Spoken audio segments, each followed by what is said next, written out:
Hello लोगोफोर, जोंनि गोदान मोनसे भिडिअ'आव बयखौबो बरायबाय। लोगोसे आसा खालामो बयबो मोजाङैनो दं होनना। भिडिअ'खौ स्टार्ट खालामनायनि सिगां सोरबाफोर जोंनि चेनेलाव गोदानै नायदोंब्ला चेनेलखौ अन्नानै साबस्क्राइब खालामदो, लोगोसे बेल आइकनखौबो क्लिक खालामनानै होदो जोंनि बेफोरबायदि बाय'ग्राफि भिडिअ'खौ बयनिख्रुइ गिबिसिन नुनो थाखाय।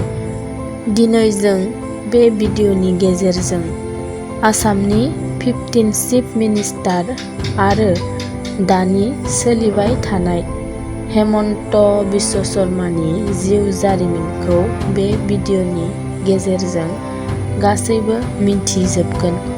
बेनिखायनो बयबो भिडिअ'खौ जोबजासिम नायलांदो। हेमन्त बिस्व शर्माया 1 फेब्रुवारि 1969 मायथाइयाव गुवाहाटी उलुबारीनि सिङाव थानाय गान्धी बस्तियाव जोनोम जादोंमोन।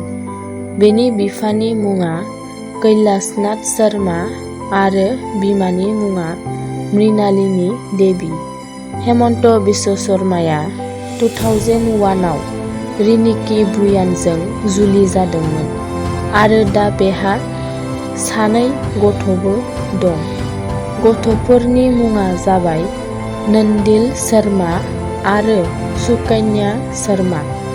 सासेया हौवासा आरो सासेया हिनजावसा आरो बिसोर सानैबो दा फरायगासिनो। सासेया दादन स्कुलाव आरो सासेया माय कलेज गार्लस स्कुलाव। हेमन्त बिस्व शर्मानि उन्दै सम आरो फरायनाय फारसे नोजोर होयोब्ला बियो स्कुलखौ कामरुप एकाडेमी स्कुलनिफ्राय मेट्रिकुलेसनखौ 1985 मायथाइयाव पास खालामदोंमोन। बेनि उनाव कटन कलेजाव एडमिसन लादोंमोन।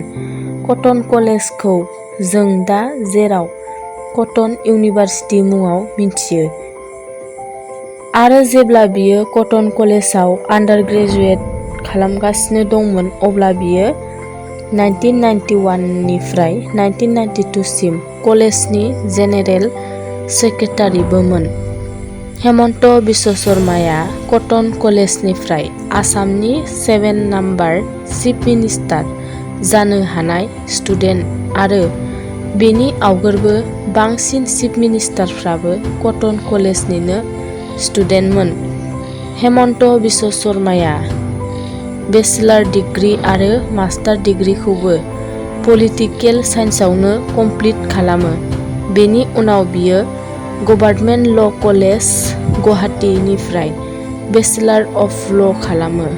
ल' फरायखांनायनि उनाव बियो 1996 निफ्राय 2001 सिम ल'नि प्रेक्टिस खालामो आरो हेमन्त बिस्व शर्माया 2006 मायथाइयाव गुवाहाटी इउनिभार्सिटिनिफ्राय डक्टरेट अफ फिल'सफी PhD खौबो कमप्लिट खालामनो हायो। हेमन्त बिस्व शर्मानि पलिटिकेल केरियार फारसे नोजोर होयोब्ला गिबि बियो इन्डियान नेशनेल कंग्रेसआव जइन जादोंमोन। बेनि उनाव बियो 2001 मायथाइयाव इन्डियान नेशनेल कंग्रेसनिफ्राय टिकेट लानानै गिबि आसाम लेजिस्लेटिभ एसेम्बलि एबा MLA इलेक्सनखौ जालुकबारी समष्टिनिफ्राय गेलेनो खाबु मोनदोंमोन आरो बे इलेक्सनाव बियो आसाम गण परिषदनि लिडार भृगु कुमार फुकनखौ फेजेननानै देरहासार जानो हादोंमोन। लोगोसे 2006 नि इलेक्सनावबो हेमन्त बिस्व शर्माया खनसे फिन देरहाबावदोंमोन आरो थांनाय 2011 आवबो 78,000 मार्जिन भटआव देरहासार जाबावो। हेमन्त बिस्व शर्माया जेब्ला कंग्रेसनि जानानै इलेक्सन देरहासार जादोंमोन अब्ला बियो बायदि बायदि बिथिङावनो मिनिस्टार जादोंमोन, जेरै agriculture, planning and development, finance, health, education. 2002 निफ्राय 2016 सिम आसाम एकर्ड इमप्लिमेन्टेसनावबो गाहाय रुल हिसाबाव खामानि मावबोदों। हेमन्त बिश्व शर्मानि इन्डियान नेशनेल कंग्रेसआव थानानै केबिनेट मिनिस्टार जानाय आरो खामानि मावनाय फारसे नोजोर होयोब्ला गिबि बियो 2006 आव हेल्थ डिपार्टमेन्टआव मिनिस्टार जादोंमोन। उनाव 2011 नि इलेक्शनखौ देरहाखांनायनि उनाव बेखौ एडुकेशन डिपार्टमेन्टआवनो लोगोसे एडिशनेल इनचार्ज अफ एडुकेशन खालामो। जेब्ला बियो आसामनि हेल्थ मिनिस्टारमोन अब्ला बियो मोनथाम मेडिकेल कलेज गायसनदोंमोन। बेफोर मेडिकेल कलेजफोरनि मुङा जाबाय Jorhat medical college, Barpeta medical college, Tezpur medical college आरो लोगोसे गंबा गोदान मेडिकेल कलेज गायसनदोंमोन। जाय कलेजफोरा अबेबा कमप्लिट जाबाय अबेबा कमप्लिट जाथ'वाखै। बेफोर कलेजफोरानो जाबाय Diphu medical college, Nagaon medical college, Dhubri medical college, north Lakhimpur medical college आरो क'क्राझार मेडिकेल कलेज।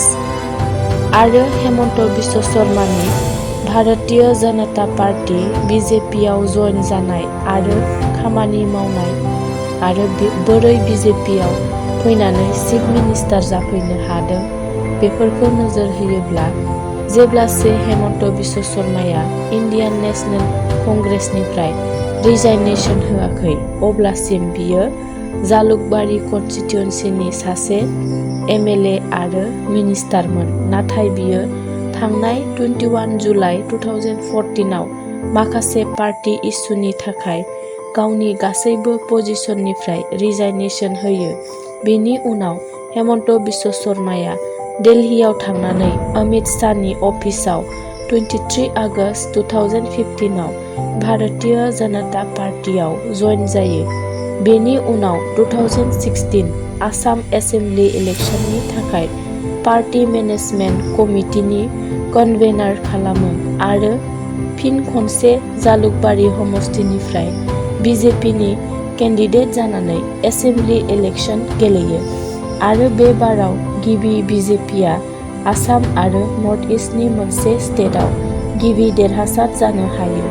बेनि उनाव सर्बानन्द सन'वालखौ चिफ मिनिस्टार खालामनानै सरकार दायो। लोगोसे हेमन्त बिश्व शर्माखौबो finance, health and family welfare, education, planning and development, tourism आरो पेन्सन एन्ड पाब्लिक ग्रेभियेन्सनि मिनिस्टार खालामो आरो BJPआ हेमन्त बिश्व शर्माखौ नर्थ इस्ट डेम'क्रेटिक एलियेन्स नि कनभेनार लिडार खालामो। लोगोसे नर्थ इस्टआव पार्टीखौ इनक्रिज खालामनो थाखाय नेशनेल डेम'क्रेटिक एलियेन्सनिबो रिजनेल साब ग्रुपबो दायो। बेनि उनाव थांनाय 2021 नि एसेम्बलि इलेक्शनाव आरो फिन खनसेबाव बियो BJPनि जानानै इलेक्शन गेलेयो आरो बे इलेक्शनाव बियो आसामनि बायदि बायदि डिस्ट्रिक्ट, टाउन आरो फिसा फिसा साब सेन्टारफ्राव थांनानै जोबोद मोजाङै साक्सेसफुल केम्पिं खालामहैयो। लोगोसे BJPआ फिन खनसेबाव बे इलेक्शनाव देरहासार जानो हाबावो। हेमन्त बिश्व शर्मानि साक्सेसफुल केम्पिं आरो पलिटिकेल जौगाखांनायखौ नुनानै BJPआ जेब्ला सरकार दायो अब्ला सर्बानन्द सन'वालखौ सेन्ट्रेल मिनिस्टार खालामनानै हेमन्त बिश्व शर्माखौ 10 मे 2021 आव आसाम चिफ मिनिस्टार खालामो। जोबथारनायाव बयखौबो आसा खालामो भिडिअखौ नायनानै मोजां मोनदों आरो लोगोसे हेमन्त बिश्व शर्मा एबा दानि जाबाय थानाय चिफ मिनिस्टारनि सोमोन्दै एसेबाबो मिथिबाय होनना। गोजोन्थों।